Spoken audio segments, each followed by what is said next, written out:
nominees, respectively, are quite disliked historically, but it's really gotten much worse for Donald Trump in the last few weeks. Yesterday, I told you that Donald Trump's polling has basically fallen off of a cliff.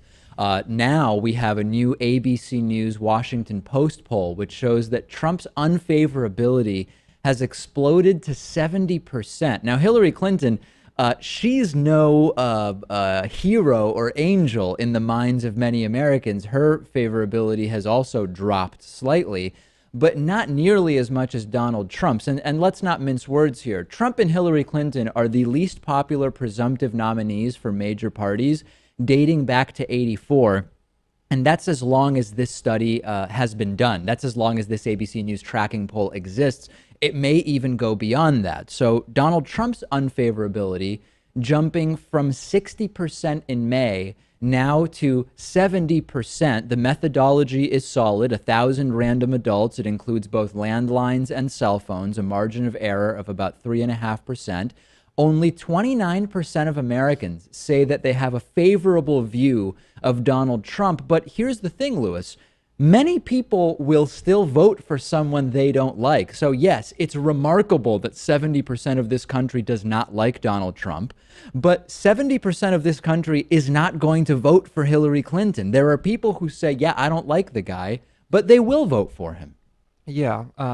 When I first saw this headline, I thought to myself, well, before he had something like 30% support in the Republican Party, or so we thought, right? It was like 30 to 40%. I'm like, so does this mean now he has 30% nationally? But no, I mean, I guess favorability is not really the same thing. To put the Trump numbers in context, this is just so insane. There's a CNN ORC poll from 2 years ago, which shows that 68% of Americans had a negative opinion of Russian President Vladimir Putin.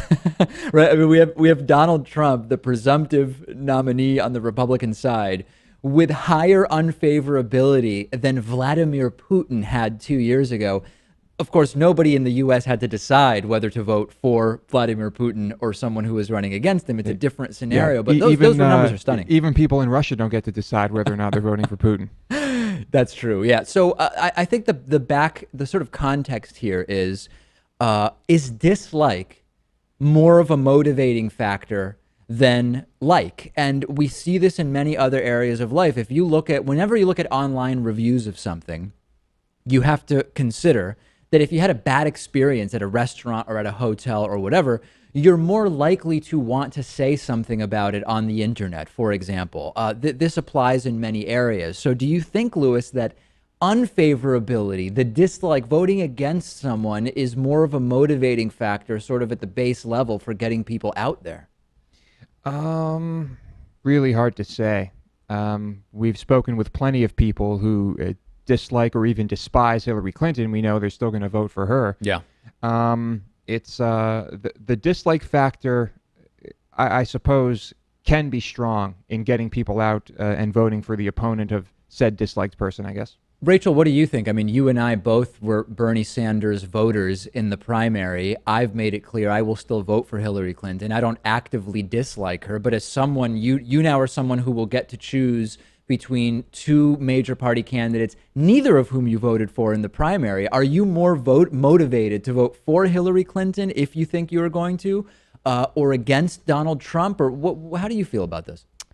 I mean, I think kind of reasoning to the best explanation and kind of picking the lesser of two evils, I would probably be more motivated to vote for Hillary as opposed to just, oh, this is how I'm going to channel my negativity towards Donald Trump, because I think the first is a little bit more productive. As far as Trump is concerned, 94% of blacks say they see Trump unfavorably. 89% of Hispanics see Trump unfavorably, and 88% of all other non-whites.